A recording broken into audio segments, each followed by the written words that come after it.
Good morning, students. Today we study chapter number 7. Its name is A Visit to a Cambridge. So let's start it. Okay. बेटा chapter start करने से पहले हम इसके बारे में थोड़ा पढ़ते हैं कि चैप्टर जो है ये किस चीज़ को लेकर है, किस बारे में है. ठीक है. So start it. This is the story of a meeting between two extra ordinary people. कि इस चैप्टर की जो कहानी है ये दो असाधारण लोगों की मुलाकात के बारे में है. बोथ ऑफ दैम डिसेबल्ड और डिफरेंटली एबल्ड. वो दोनों ही जो है वो विकलांग थे और डिफरेंटली एबल्ड, इट मीन्स भिन्न योग्यताएं रखने वाले हैं. एज वी नाउ से, जैसा कि हम कहते हैं, Stephen Hawking is one of the greatest scientist of our time. कि स्टीफन हॉकिंग जो है वो हमारे यानी वर्तमान समय के एक महानतम वैज्ञानिकों में से एक हैं. He suffers from a form of paralysis. He suffers, वह सफ़र करते हैं मीन्स कष्ट झेलते हैं. From a form of paralysis, किससे? पैरालिसिस के कारण. That confines him wheelchair, जिसने उसे यानी पैरालिसिस विकलांगता ने उसे, अपाहिजता ने उसे कहा तक एक व्हील चेयर पर सीमित कर दिया है. वो केवल एक व्हील चेयर पर ही बैठे रहते हैं, इधर उधर घूम नहीं सकते हैं. And allows him to speak only by punching buttons on a computer. And allows him to speak, और वो केवल बोलते हैं by punching button on a computer.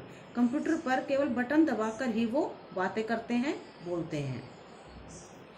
Which speaks for him in a machine like voice. कि जब वो जो बोलते हैं वो एक मशीन की तरह से, उसकी जो आवाज़ है वो एक मशीन की तरह कार्य करती है. फिरदौस कांगा इज़ अ राइटर. जो हमारा ये चैप्टर है अ विजिट टू कैम्ब्रिज, इसका जो राइटर है उसका नाम है बेटा Firdaus Kanga. And journalist who lives and works in Mumbai. कि फिरदौस कांगा जो कि एक राइटर है इस चैप्टर का, एंड जर्नलिस्ट और एक पत्रकार भी है. हु लिव्स एंड वर्क, जो रहता है और काम करता है कहाँ? इन मुंबई, मुंबई में. Kanga was born with brittle bones. Kanga जो है उसका जन्म हुआ है बहुत ही ब्रिटल बोन्स मतलब कमजोर हड्डियां, बहुत ही कमजोर हड्डियों के साथ. इट मीन्स जन्म से ही उसकी हड्डियां बहुत कमजोर थी. That tended to break easily, जो बहुत आसानी से टूट जाती है. टेंडेड होता है नाजुक, यानी इतनी नाजुक है जो आसानी से टूट जाती है. When he was a child, जब वो एक बच्चा था उस समय से ही उसके साथ ऐसा हो रहा था. Like Hawking, Kanga moves around in a wheel. Hawking की तरह कांगा जो है वो भी एक व्हील चेयर पर ही घूमते हैं. The two great man exchange thoughts on what it means to live life in a wheel chair. The two great man, दो महान आदमी, एक्सचेंज थॉट्स, अपने विचारों का आदान प्रदान करते हैं, on what it means to live life, कि किस तरह से जीवन जिया जाता है इस टॉपिक पर. इन ए व्हील चेयर, एक व्हील चेयर पर रहकर बंदा जो है, कोई भी व्यक्ति, वो किस तरह से अपने जीवन को जी सकता है इस बारे में.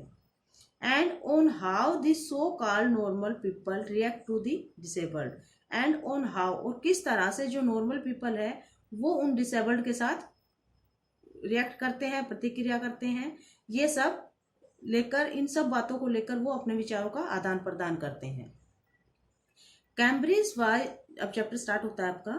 Cambridge was my metaphor for England. And it was strange that when I left it had become altogether something else because I had met Stephen Hawking. अब इस चैप्टर में यहाँ से जो स्टार्ट हो रहा है, इसमें जो राइटर है हमारा फिरदौस कांगा, वो बात कर रहा है. क्या कह रहा है वो देखो. Cambridge was my metaphor for England. Cambridge जो है वही मेरे लिए इंग्लैंड का रूपक था, मीन्स एक छोटा इंग्लैंड था, मिनी इंग्लैंड कह सकते हो. एंड इट वॉज स्ट्रेंज, और ये एक बड़ी विचित्र बात थी दैट की व्हेन आई लेफ्ट, जब मैंने इसे छोड़ा या यहाँ से मैंने प्रस्थान किया, it had become all together something else, तो ये मेरे लिए पूरी तरह से बदल चुका था. बिकॉज, क्योंकि I had met Stephen Hawking there, क्योंकि वहां पर, इट मीन्स कैम्ब्रिज में मैं किससे मिला? स्टीफन हॉकिंग से मुलाकात हुई. तो जब मैं वापस लौटा तो वो पूरी तरह से मेरे लिए बदल चुका था. It was on a walking tour through Cambridge that the guide mentioned Stephen Hawking. It was on a walking tour, ये एक walking tour था through Cambridge, किसमें? कैम्ब्रिज में. That the guide mentioned Stephen Hawking, जहाँ पर कि जो guide जो था, मार्गदर्शक, उसने स्टीफन हॉकिंग के बारे में जिक्र किया था। यानी राइटर जो है वो कैम्ब्रिज जाता है और वहां पर जो गाइड होता है उसके साथ, जो उसका मार्गदर्शक, उसने स्टीफन हॉकिंग के बारे में उसको यानी राइटर को बताया। पुअर मैन, बेचारा आदमी, who is quite disabled now, जो अब पूरी तरह से अपाहिज है, दो ही इज अ वर्दी सक्सेसर, दो यद्यपि, ही इज अ वर्दी सक्सेसर, वर्दी होता है योग्य, वह एक योग्य, और सक्सेसर होता है बेटा उत्तराधिकारी, योग्य उत्तराधिकारी है टू आइजैक न्यूटन, किसका? आइजैक न्यूटन का, जो एक साइंटिस्ट हुए हैं। Who chair he has at the university, और उसी की चेयर पर वह यूनिवर्सिटी में बैठता है। एंड आई स्टार्टेड, और मैंने शुरू किया, बिकॉज, क्योंकि, I had quite forgotten that this most brilliant and completely paralysed astrophysics.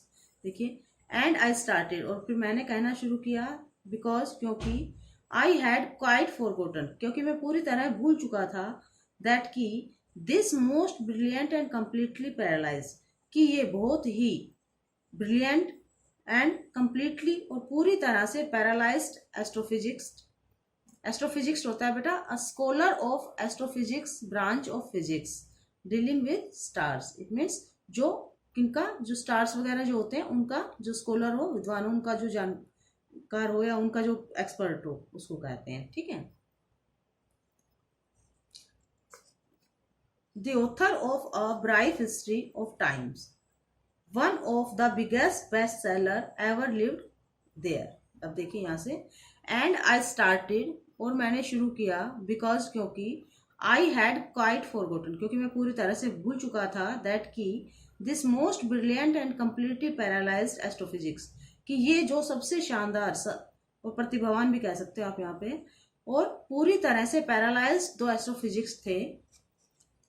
The author of a brief history of times, जिसने एक बुक लिखी थी a brief history of times, one of the biggest best seller ever lived there here, one of the biggest best seller, जो सबसे ज्यादा अच्छी जो है सेलर रहा है, एवर लिव्ड हियर, वो नहीं, वो यहाँ रहता है। ये कहेंगे आप कि जो हमारा स्टीफन हॉकिंग है, उन्होंने एक बुक जो है वो पब्लिश राइट की बेटा, जिसका नाम था अ ब्राइफ हिस्ट्री ऑफ टाइम। ठीक है। तो उस जो बुक है उसका जो राइटर है स्टीफन हॉकिंग, वो यहाँ रहता है। ये बात कह रहा है कि मैं पूरी तरह भूल चुका था। ठीक है।